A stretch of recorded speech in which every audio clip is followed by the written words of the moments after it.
Jesus' final words recorded in the book of Matthew included the Great Commission.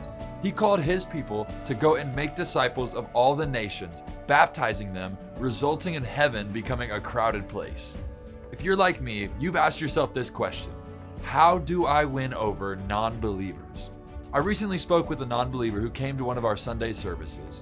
He told me that he did not come to church for Jesus, but he just loves the people here. This was a person that for years, many of our leaders have chased down, loved on, and encouraged. When we're chasing down unbelievers, we have to approach it the same way that Jesus did.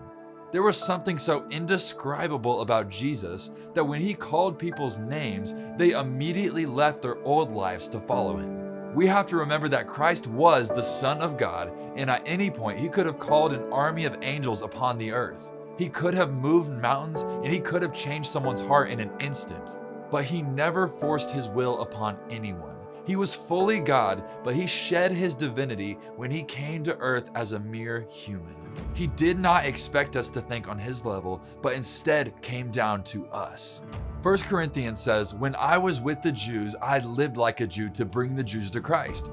When I was with those who followed the Jewish law, I too lived under that law. Even though I am not subject to the law, I did this so I could bring to Christ those who are under the law." If we are going to win over non-believers, we have to be willing to meet them where they are at. This does not mean to sacrifice Christ-like values while reaching others. It means to follow Jesus' example by stepping down into their lives with them.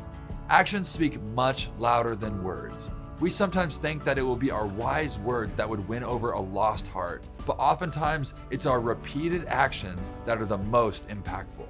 For the case of my friend who's an unbeliever, he didn't stick around church because of our loving words towards him, but it was our loving actions. We believe that God will equip you to reach your unbelieving neighbors.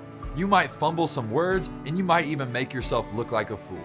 But I would rather look like a fool for Christ than miss out on reaching an unbeliever.